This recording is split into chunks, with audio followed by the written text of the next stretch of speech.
ಇದು ಸುಮಾರು 15 ವರ್ಷಗಳ ಪ್ರಯತ್ನ ಸರ್ ಇದು. ನಾನು ಒಂದು ದಿವಸ 2 ದಿವಸದಲ್ಲಿ ಮಾಡಿದ್ದಲ್ಲ ಇದು. 15 ವರ್ಷಗಳ ಹಿಂದೆ ಇದನ್ನು ಮಾಡಬೇಕು ಅಂತ ಹೇಳಿ ಅದನ್ನೆಲ್ಲ ಸಂದರ್ಭಗಳನ್ನ ಸೇರಿಸಿಕೊಂಡು ನಾನು ಕಣ್ಣಾರೆ ನೋಡಿದಂಥ ಸನ್ನಿವೇಶಗಳು. ನಾನು 71, 72ರಲ್ಲಿ ನಾನು ಒಬ್ಬ ಸಹಾಯಕ ನಿರ್ದೇಶಕನ ಕೆಲಸ ಮಾಡಿದ್ದೆ.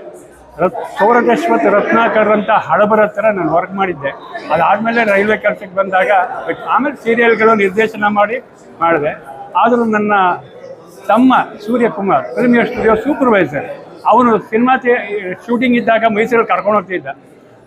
ಪುಟ್ಟಣಗನ್ಗಳ ಡೈರೆಕ್ಷನ್ನು ಪ್ರತಿಯೊಬ್ಬರದ್ದು ನಾನು ನೋಡಿದ್ದೀನಿ ಅಲ್ಲಿ.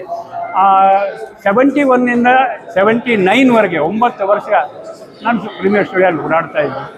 ಎಂತೆಂಥ ಡೈರೆಕ್ಟರ್ಗಳು ನಾನು ನೋಡಿದೆ. ಅದಲ್ಲದೆ ಕೆಲವು ಚೆನ್ನೈನಲ್ಲೂ ನೋಡಿದ್ದೆ. ಏನೋ ಒಂದು ಅನ್ನಿಸ್ತು, ಪ್ರತಿಯೊಬ್ಬರು ಕೊಲೆ, ದರೋಡೆ, ಕತ್ತಿ ಹಾಕೋದು, ರೇಪ್ ಮಾಡೋದು ಇದನ್ನೇ ವೈಭವೀಕರಿಸ್ತಾ ಇರುವಾಗ ಎಲ್ಲ ಕ್ಷೇತ್ರದಲ್ಲೂ ಇರೋವಂಥ ಜನಗಳನ್ನ ಪರಿಚಯ ಮಾಡಿದ್ದಾರೆ. ಅದು ಸಿನಿಮಾ ನಿರ್ದೇಶಕರನ್ನೇ ಬಿಟ್ಬಿಟ್ಟಿದ್ದಾರೆ. ಆ ಒಬ್ಬರನ್ನ ನಿರ್ದೇಶಕರು ಅಂದರೆ ಏನು ಅನ್ನೋದನ್ನು ತೋರಿಸ್ಬೇಕು ಅಂತ ಅನ್ನಿಸ್ತು. ಹಾಗಾಗಿ ನಿರ್ದೇಶಕನ ಒಂದು ಸಬ್ಜೆಕ್ಟ್ನ ರೆಡಿ ಮಾಡಿ, ಇದು 10-12 ವರ್ಷಗಳ ಮುಂಚೆ ರೆಡಿ ಮಾಡಿದ್ದು, ಇವತ್ತು ಅದು ಸಾಕಾರ ಆಗಿದೆ. ನಮ್ಮ ನಿರ್ಮಾಪಕರು ಆರ್ ಶೇಖರನ್ ಅಂತ ನನ್ನ ತುಂಬ ಫ್ರೆಂಡ್ಸು, ಸ್ನೇಹಿತರು ನನಗೆ. ಅವರು ಹಿಂದೂ ಮುಂದೂ ನೋಡಲಿಲ್ಲ, ನಾನು ಹಾಕ್ತೀನಿ ದುಡ್ಡು ಪೂರ್ತಿ ಅಂತ ಹೇಳಿ ಇವತ್ತು ಎಲ್ಲ ಕೆಲಸನೂ ಒಬ್ಬರೇ ವಹಿಸ್ಕೊಂಡಿದ್ದಾರೆ.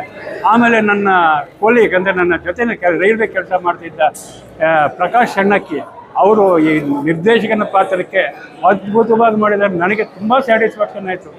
ನನಗೆ ಏನಂತ ಹೇಳಲಿಕ್ಕಾಗೋದಿಲ್ಲ. ಈ ಸಿನಿಮಾನ ನೋಡಿ ಜನಗಳು ಏನಾರು ಒಂದು ಇದು ಮಾಡಬೇಕನ್ನೋದೇ ನನ್ನ ಆಸೆ. ಒಳ್ಳೆ ಸಿನಿಮಾ ಕೊಡಬೇಕು ಅಂತ ಆಸೆ ಇತ್ತು, ನಾನು ಮಾಡಿದೆ. ಈ ಚಿತ್ರದ ವಿಶೇಷ ಏನು ಅಂದರೆ ಮದ್ಯಪಾನ, ಧೂಮಪಾನ ಮತ್ತು ಈ ಅತ್ಯಾಚಾರ, ಕೊಲೆ, ಫೈಟಿಂಗು ಹೇಳಿದ್ರು ಕೆಲವರು. ಇದರಲ್ಲಿ 1-2 ಫೈಟಿಂಗ್ ಹಾಕಿ ಅಂತ. ಫೈಟಿಂಗ್ ಎಲ್ಲ ಹಾಕಿ ಎಲ್ಲರಿಗೂ ಗೊತ್ತು ಫೈಟಿಂಗ್ ಹೆಂಗೆ ಮಾಡ್ತಾರೆ ಅಂತ. ಅವ್ನು ನೀವು ತಳ್ಳೋದು ಇವನು ತಳ್ಳೋದು ಬತ್ತನೇ ಇರುತ್ತೆ. ನನಗೆ ಅದು ಬೇಕಿಲ್ಲ, ಸಬ್ಜೆಕ್ಟ್ ಇಷ್ಟು ಬೇಕಂತ ಹೇಳಿ ನಾನು ಮಾಡಿದೆ. ಈ ಪ್ರಯತ್ನಕ್ಕೆ ನಮ್ಮ ವೀಕ್ಷಕರು ಮತ್ತೆ ಈ ಚಿತ್ರನ ಗೆಲ್ಲಿಸಬೇಕು ಅಂತ ನಾನು ಈ ಕಡೆಯಿಂದ ಕೇಳ್ಕೊಳ್ತೀನಿ. ಧನ್ಯವಾದಗಳು.